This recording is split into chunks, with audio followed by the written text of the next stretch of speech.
Sebelum kita mulai menyaksikan video ini, pertama-tama marilah kita bersolawat terlebih dahulu kepada Nabi Agung Muhammad Sallallahu Alaihi Wasallam. Kalian bisa mengetikkan solawat di kolom komentar ya.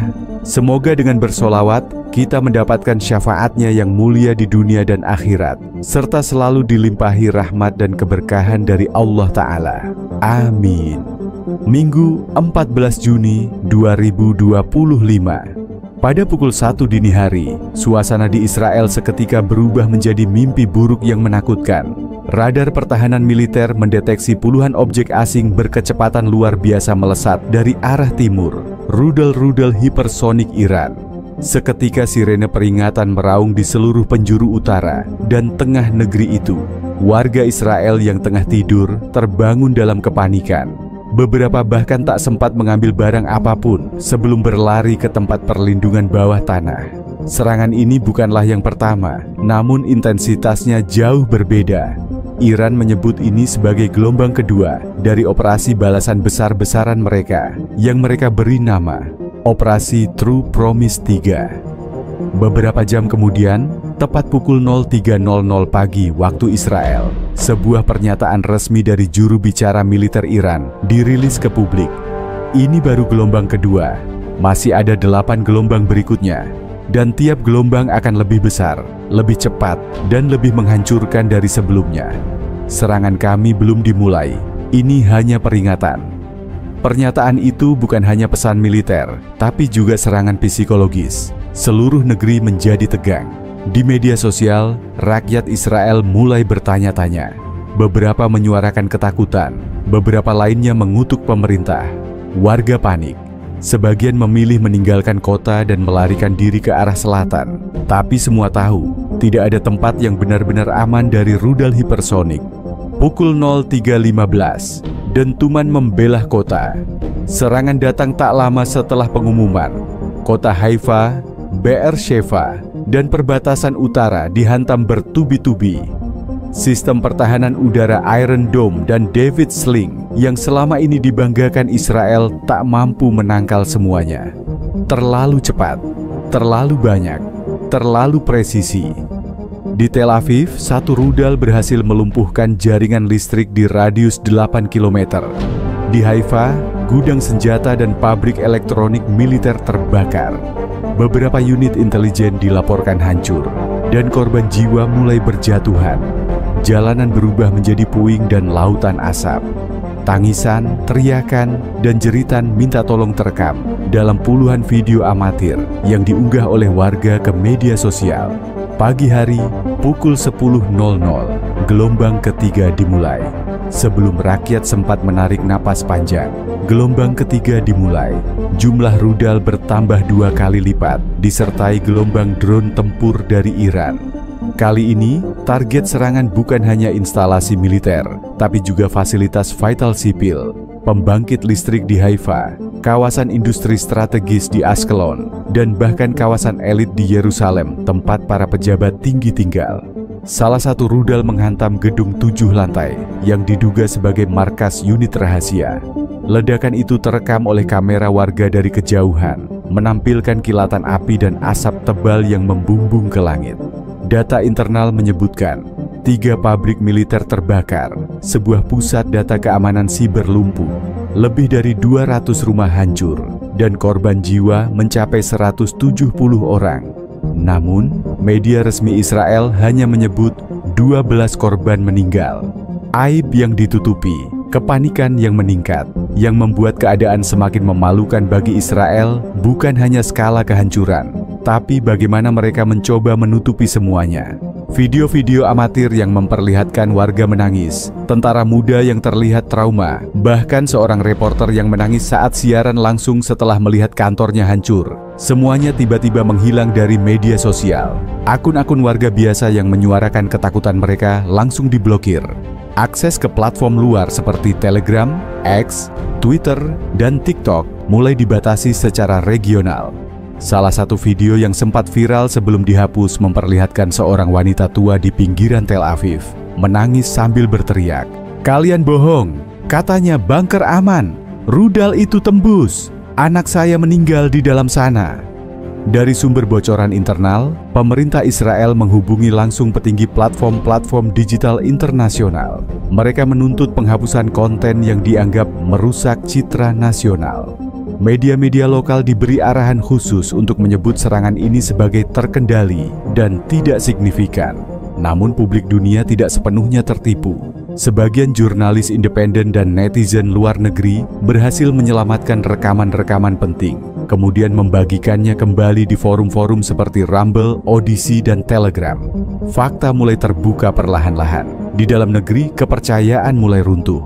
Rakyat Israel mulai bertanya, kenapa Iron Dome tak bisa menghentikan rudal? Kalau kita aman, kenapa video-video kami dihapus? Kenapa korban dibilang sedikit padahal ambulans bolak-balik semalaman? Pertanyaan-pertanyaan ini membuat suasana sosial semakin rapuh. Pemerintah Israel seperti hidup di dua dunia. Dunia media yang penuh optimisme palsu dan dunia nyata yang dipenuhi puing-puing, asap, dan ketakutan. Serangan gelombang kedua dan ketiga bukan hanya mengguncang secara fisik, tapi juga merobohkan fondasi psikologis negara Israel. Mereka kalah bukan hanya karena rudal Iran, tetapi karena kebohongan sendiri yang tak mampu mereka tutupi di era keterbukaan digital. Aib telah tersebar meski mereka berusaha membungkam, dan Iran hanya menunggu dengan rudal-rudal berikutnya telah siap meluncur. Dan dunia akhirnya mulai membuka matanya. Minggu, 14 Juni 2025, pukul 14.00 siang. Setelah kehancuran yang disebabkan oleh serangan gelombang ketiga di pagi hari, banyak yang mengira Iran akan memberi jeda. Tapi Iran bukan sedang bermain-main. Beberapa jam setelah dentuman terakhir mereda dan debu reruntuhan mulai turun, langit Israel kembali dipenuhi ancaman baru. Pukul 2 siang waktu setempat, Iran secara resmi mengumumkan gelombang keempat dimulai. Pernyataan itu disiarkan melalui kanal militer resmi Iran dan langsung diterjemahkan oleh berbagai media internasional. Kami tidak melihat tangisan rakyat Israel sebagai tanda kemenangan. Kami melihatnya sebagai tanda bahwa rezim penjajah itu mulai retak dari dalam. Gelombang keempat akan menunjukkan pada mereka bahwa Tuhan tidak akan tinggal diam terhadap kezaliman. Beberapa menit setelah pengumuman itu, rudal-rudal hipersonik kembali diluncurkan. Tapi kali ini tidak sendiri. Mereka ditemani oleh ratusan drone bersenjata dan drone siluman berkecepatan tinggi. Drone-drone ini bukan hanya dikirim untuk menyerang, tapi juga untuk mengacaukan sistem radar dan membingungkan pertahanan udara Israel. Pukul 17 sore, 3 jam setelah diluncurkan, rudal dan drone Iran mulai memasuki wilayah udara Israel. Iron Dome dan sistem pertahanan lainnya langsung aktif, tapi tampak kelelahan. Beberapa sistem radar bahkan dilaporkan hang atau overload karena jumlah objek asing yang terdeteksi terlalu banyak. Operator militer Israel bekerja di bawah tekanan tinggi, namun situasi segera lepas kendali. Serangan gelombang keempat bukan hanya masif, tapi juga terarah dan canggih secara strategis. Rudal-rudal diarahkan ke titik-titik vital yang sebelumnya belum tersentuh. Gedung-gedung pemerintahan tinggi di Yerusalem dan Tel Aviv, pusat industri militer dan pabrik senjata di wilayah selatan, kawasan kilang minyak yang memasok kebutuhan energi nasional, dan yang paling mengagetkan, kantor pusat unit intelijen rahasia Israel, Mossad. Satu demi satu bangunan penting dilaporkan hancur atau terbakar hebat. Ledakan-ledakan dahsyat mengguncang kawasan-kawasan yang selama ini dianggap sangat terlindungi. Sebuah rudal bahkan menghantam gedung pemerintahan yang baru selesai dibangun dan menewaskan puluhan staf administrasi dan keamanan. Live stream CCTV yang sempat tayang beberapa detik sebelum diputus memperlihatkan momen gedung itu ambruk dalam kabut asap dan api. Pukul 18.00 saat malam mulai turun, Israel terlihat tidak lagi seperti negara yang percaya diri. Mereka tampak seperti negara yang sedang runtuh, bukan hanya secara infrastruktur, tapi secara mental dan moral. Media sosial yang sebelumnya dibungkam, mulai dipenuhi kembali oleh video-video yang tak bisa lagi disangkal. Kali ini, yang menangis bukan hanya warga biasa, tapi juga pejabat-pejabat, politisi, bahkan juru bicara militer Israel. Salah satu video yang mengguncang dunia adalah rekaman yang menampilkan seorang anggota parlemen Israel berdiri di reruntuhan kantornya dengan mata sembab dan suara bergetar. Kepada rakyat Iran, kepada para pemimpin di Teheran, kami mohon hentikan ini. Kami tahu kami salah. Kami tahu kami telah menyakiti banyak pihak, tapi rakyat kami tak sanggup lagi. Kami siap berdamai. Kami siap duduk bersama. Video lainnya memperlihatkan seorang ibu muda bersama anak-anaknya di dalam bunker sempit, menangis sambil memegang papan bertuliskan, "Iran, kami tidak ikut campur. Kami ingin hidup. Tolong hentikan." Beberapa selebriti Israel, atlet, musisi, dan tokoh publik lainnya ikut membuat video pernyataan. Mereka semua menggunakan nada yang sama, meratap, menangis, memohon, dan menyerah. Bahkan sebuah saluran TV nasional Israel yang biasanya tegas dan patriotik, malam itu berubah format. Mereka menayangkan program spesial, Israel Memanggil Perdamaian, dengan tayangan testimoni rakyat dari seluruh negeri, semua dengan wajah sedih dan suara parau. Beberapa pembawa acara bahkan menangis di siaran langsung. Pada titik ini, tidak lagi ada semangat balas menyerang. Tidak ada pidato bernada perang. Tidak ada janji pembalasan. Yang tersisa hanya permintaan damai dan ketakutan massal. Israel tahu mereka sedang berhadapan dengan kekuatan yang tak bisa mereka kendalikan. Dan lebih dari itu, dengan harga dari kesombongan bertahun-tahun, pemerintah Israel mengirim pesan diplomatik tak resmi ke beberapa negara penengah, termasuk Qatar, Oman, dan Swiss, untuk menjadi jembatan menuju gencatan senjata. Tapi Iran belum menjawab. Mereka tahu musuhnya sedang runtuh, dan mereka belum selesai. Gelombang keempat bukan hanya serangan fisik, tapi juga serangan moral. Dalam waktu kurang dari 2 hari, negara yang dikenal dunia sebagai kuat dan tak tergoyahkan, kini menangis di hadapan dunia. Bukan menangis karena kehilangan, tapi menangis karena tak sanggup menanggung lebih banyak lagi. Dan malam itu, dunia menyaksikan Israel memohon damai di tengah reruntuhan yang masih membara. Minggu malam, 15 Juni 2025. Setelah serangkaian tangisan dan permohonan damai dari rakyat dan pejabat Israel menyebar luas di media sosial, banyak pihak internasional berharap Iran akan menghentikan serangannya. Tapi harapan itu sirna seketika. Alih-alih melembut, Teheran malah mengeluarkan pernyataan mengejutkan. Dalam sebuah siaran resmi dari markas besar militer Iran, seorang juru bicara menyampaikan, "Kami melihat air mata mereka, kami mendengar permohonan mereka. Tapi kami juga melihat kehancuran yang mereka lakukan terhadap Gaza. Kami melihat anak-anak hangus terbakar. Kami melihat rumah sakit dibom. Dan kami tidak lupa, ini bukan soal balas dendam. Ini soal keadilan." Pernyataan itu diakhiri dengan satu kalimat yang membekas di seluruh dunia. Tel Aviv akan menyala malam ini. Kami pastikan itu. Pukul 22.00, ledakan pertama menghantam Tel Aviv. Sirin serangan udara kembali meraung-raung di seluruh kota Tel Aviv. Warga yang semula mulai berharap situasi membaik, kembali panik dan berhamburan menuju bunker.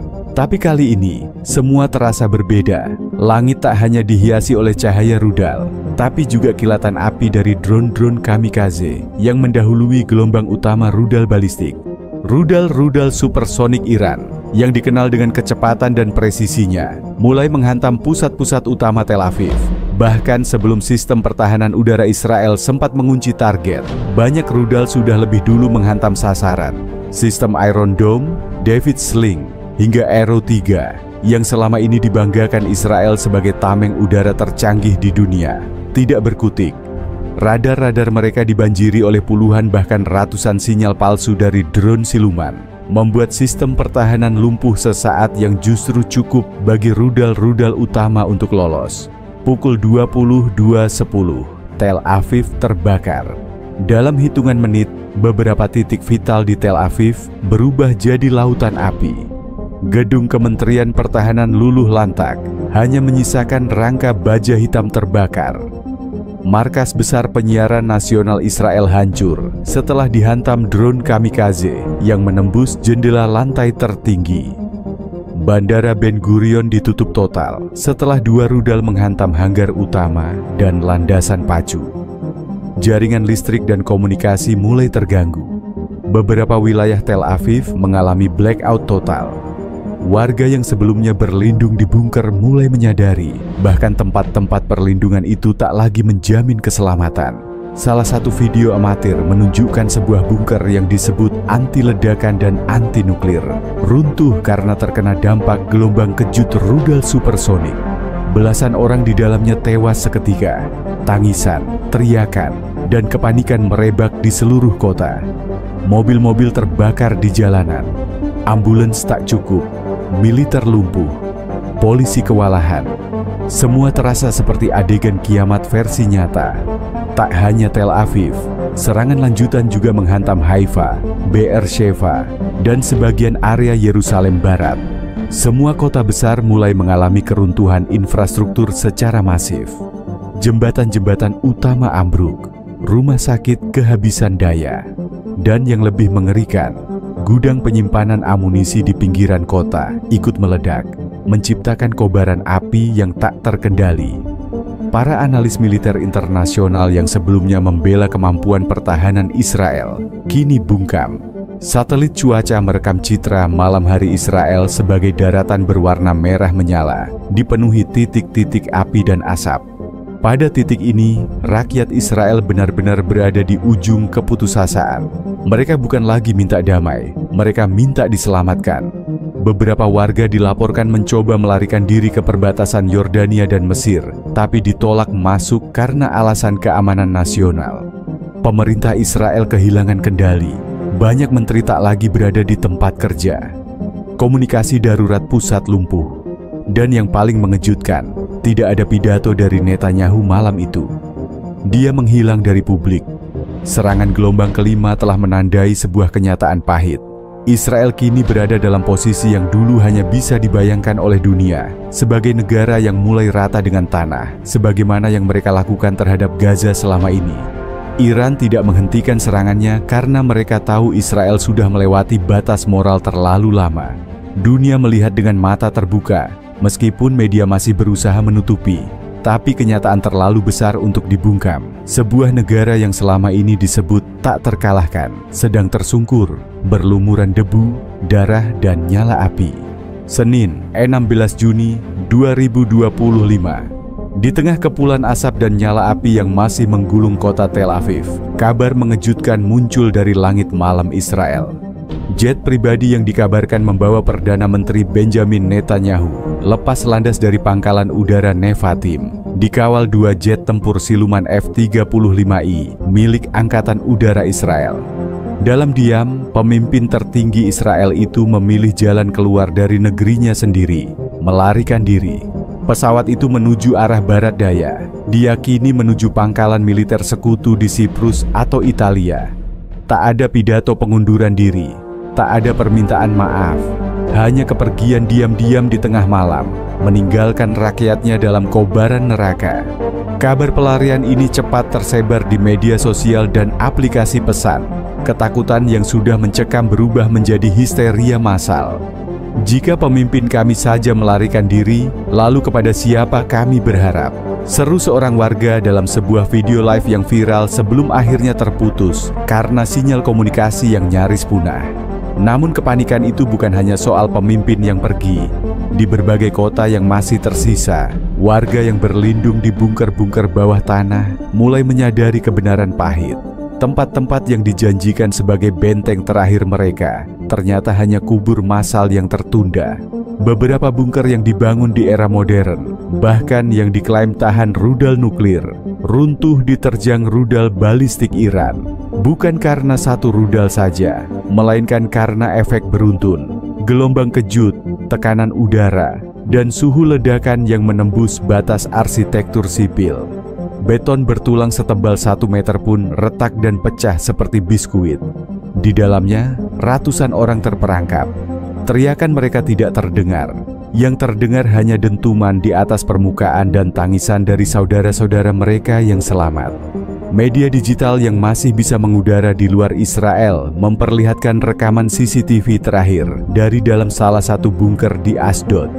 Wajah-wajah warga sipil, anak-anak kecil, dan ibu-ibu yang ketakutan berubah jadi kaku dan sunyi hanya beberapa detik setelah cahaya putih menyilaukan menerobos layar. Lalu gelap, tak ada lagi sinyal. Di Teheran, kabar mengenai tangisan rakyat Israel dan pelarian Netanyahu sudah sampai di meja pemimpin tertinggi. Tapi berbeda dengan reaksi dunia yang berharap belas kasihan, Iran justru bersikap tegas dan dingin. Dalam pidato nasionalnya, Ayatollah Ali Khamenei menyampaikan langsung sikap Iran yang tidak akan bergeser. Kami telah menyaksikan Gaza diratakan. Kami telah melihat anak-anak dibakar hidup-hidup. Kami telah mendengar permohonan damai dari mereka yang tak pernah memberi ruang damai untuk Palestina. Sekarang, ketika angin berbalik arah, mereka menangis dan memohon, tidak kali ini.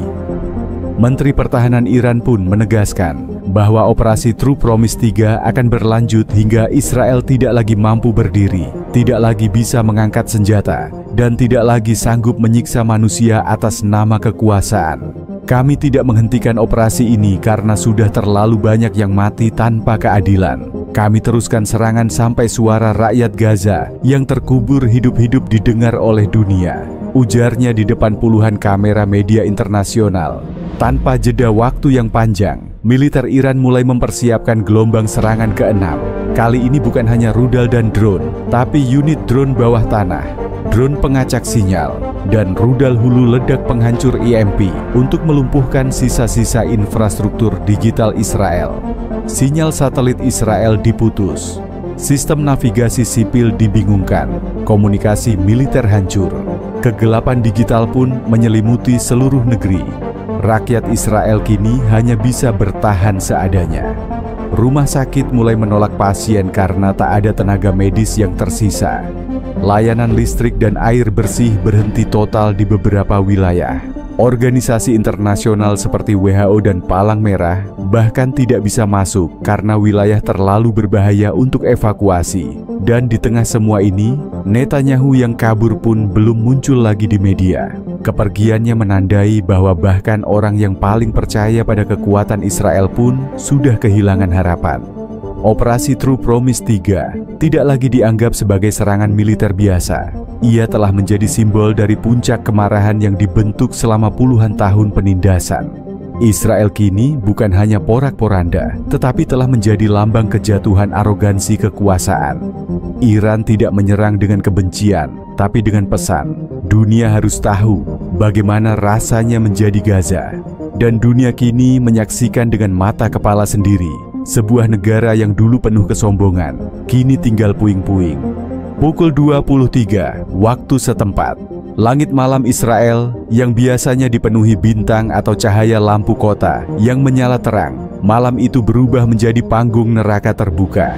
Pada pukul 11 malam waktu setempat, gelombang kelima serangan Iran diluncurkan dengan kecepatan dan kekuatan yang jauh lebih dahsyat dari gelombang-gelombang sebelumnya. Rudal balistik supersonik dan drone-drone sakti, begitu media asing menyebutnya, meluncur bersamaan dari berbagai penjuru Iran. Tidak hanya dari pangkalan militer darat, tapi juga dari kapal selam dan pesawat tanpa awak yang telah mengudara sejak siang hari. Dalam sekejap, Yerusalem, Haifa, Netanya, Beersheba, dan Tel Aviv kembali menjadi sasaran utama. Sistem pertahanan Israel, Iron Dome, dan David Sling yang sebelumnya dielu-elukan sebagai tameng langit paling kuat di dunia tampak terengah-engah.